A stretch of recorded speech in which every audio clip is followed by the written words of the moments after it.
नमस्कार दोस्तों, कैसे हैं आप लोग। तो गाइज़ इस वीडियो में हम बात करेंगे ओला इलेक्ट्रिक्स के बारे में। देखिए गाइज़, ये जो वीडियो रहने वाली है आपके लिए काफ़ी इंपॉर्टेंट रहने वाली है।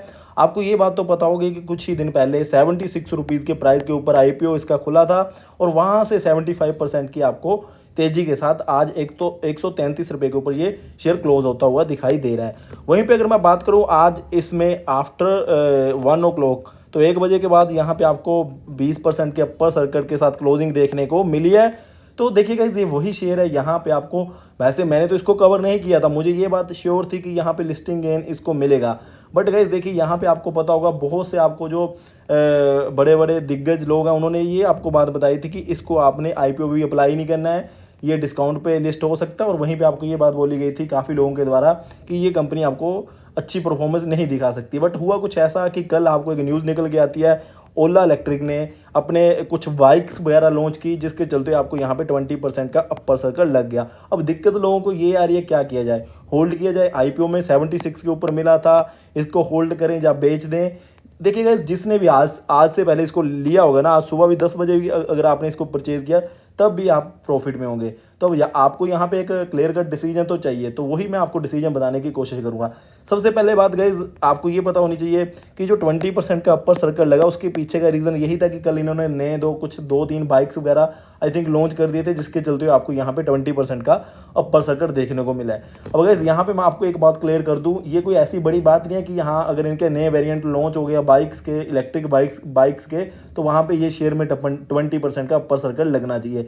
देखिए गाइस, सबसे बड़ी दिक्कत इस कंपनी के लिए पता क्या है, दिक्कत ये है कि जो बाकी कंपनियां हैं, आपको पता होगा ऑटोमोबाइल्स में हीरो होगी, होंडा होगी, काफ़ी ऐसी कंपनीज है, जब भी वो इस सेगमेंट में जो इलेक्ट्रिक बाइक्स है उनमें वो अपना दमखम दिखाएंगी ना, तो हो सकता है इस कंपनी से उनके सामने स्टैंड ना किया जाए। अब गाइस ये बात आपको काफ़ी बार सुनने को मिली होगी, इसके पीछे के मैं आपको रीज़न बता देता हूँ।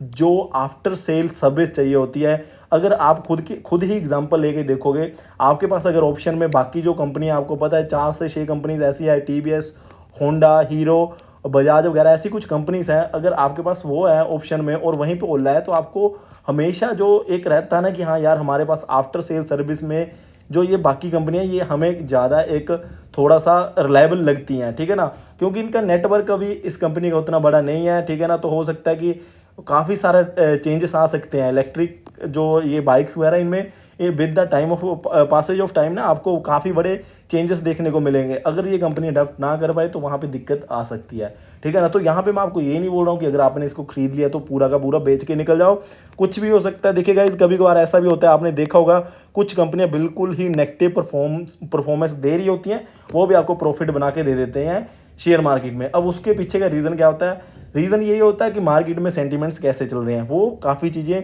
अहमियत रखती है। अब यहाँ पे आपने क्या करना है, मेरे अकॉर्डिंगली गाइज, अगर आपको आईपीओ में ये शेयर मिला हुआ उसके बाद अगर आपने खरीदा है ना, तो मैं ये सोच सकता हूँ कि आपने 10-50 शेयर खरीदे होंगे या 100 शेयर खरीदे होंगे, जो कि आपके लिए बिल्कुल छोटी सी अमाउंट है। हर एक इंसान के लिए वो एक अलग अमाउंट हो सकती है। जिनका 1-1.5 करोड़ का पोर्टफोलियो होगा उनके लिए 10-15-20 हज़ार की कोई अहमियत नहीं होती। वो हो सकता है कि उन्होंने किसी ने उतना अपने पोर्टफोलियो में लेके रखा है, तो कोई बड़ी बात नहीं, आप उसको कैरी कर सकते हो, एक तरीके का सट्टा है, ठीक है ना। अगर आपको आईपीओ में मिला है, आपके पास जो बेस्ट स्ट्रेटजी है वो यही रह सकती है कि आपने 76 के ऊपर खरीदा था, आप अपनी कैपिटल को निकाल सकते हो। आपको आईपीओ में जितना इन्वेस्टमेंट हो रखी है अराउंड 15,000, उतना आप यहाँ से निकाल लीजिए, ठीक है ना। जो बाकी का आपका प्रॉफिट का यहाँ पे पैसा रहेगा उसको पड़े रहने दीजिए। देखिए गाइस, मैं आपको एक बात बताना चाहता हूँ, जोमेटो के बारे में भी लोग ऐसे ही बोल रहे थे, बट वो उस कंपनी ने आपका 6 से 8 गुना पैसा करके दिखाया है। मैंने आपको 45 के ऊपर रिकमेंड किया था, वहाँ पे आपको, वहाँ से उस शेयर ने आपको 280 के लेवल दिखाए हैं। मैंने आपको बोला था कि वो लेवल दिखाएगा। बट गाइस, यहाँ पे ओला में भी ऐसी चीज़ें हो सकती है अगर कंपनी लगातार परफॉर्मेंस अच्छी देगी। बट मैं आपको यहाँ पे ये बात बोलना चाहता हूँ कि अगर एक लमसम अमाउंट होती है ना, वो जैसे कि आपको लग रहा है कि भाई मेरे पास 10-20 लाख रुपए पड़े हुए हैं, इसमें इन्वेस्ट कर देते हैं, प्राइस बहुत कम है, अगर यहाँ से 300-400 का होता तो बड़ी अमाउंट बन जाएगी। ऐसा नहीं करना है, लमसम अमाउंट नहीं इन्वेस्ट करनी है।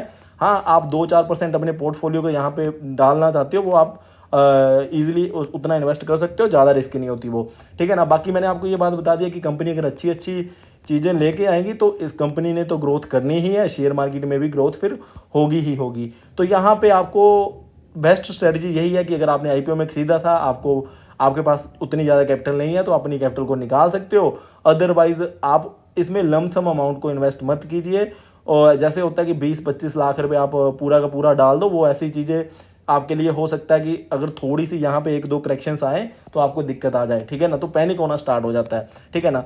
तो अब यहाँ से आपको खुद भी रिसर्च करनी चाहिए। बाकी गाइस मैं आपको एक और बात बता दूँ, जोमेटो की मैंने आपको एग्जांपल दिया, वहाँ पे भी लोग काफ़ी चीज़ें बोल रहे थे कि कंपनी आपका पैसा 10-20 रुपए के ऊपर शेयर प्राइस आ जाएगा, आपका पैसा डूब जाएगा, तो ऐसा तो नहीं हुआ है ना। कंपनी ने अच्छी लगातार परफॉर्मेंस दी है, वो आपको उसके साथ साथ आपकी कैपिटल में भी अप्रिसिएशन हुई है। तो आप यहाँ पे देख सकते हो आपको कैसी चीज़ें सही लगती है। बट गाइज हाँ, अगर ये 70-80 के आसपास अभी भी ट्रेड कर रहा होता तो मैं कहीं ना कहीं आपको यहाँ पे कुछ ना कुछ इन्वेस्टमेंट करने के लिए बोल सकता था।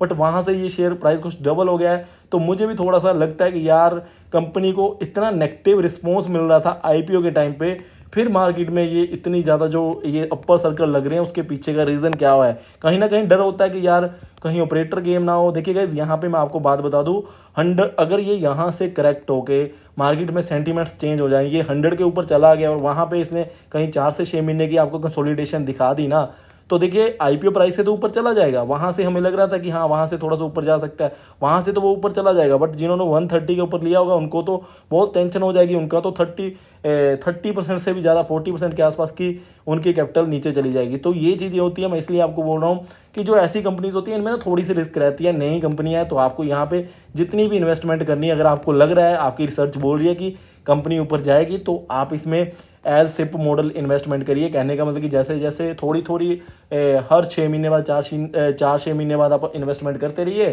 ठीक है ना। अगर आपको, बाकी तो मैंने आपको बता ही दिया है, अगर आपके पास बिल्कुल ही कम अमाउंट है और आपने आईपीओ में लिया था, वहाँ से आप अपनी कैपिटल को निकाल सकते हो। वो एक बेस्ट स्ट्रेटजी रहेगी, आपका पैसा भी निकल जाएगा और आपके पास फ्री के शेयर भी पड़े रहेंगे, ठीक है। Thank you guys for watching, जय हिंद।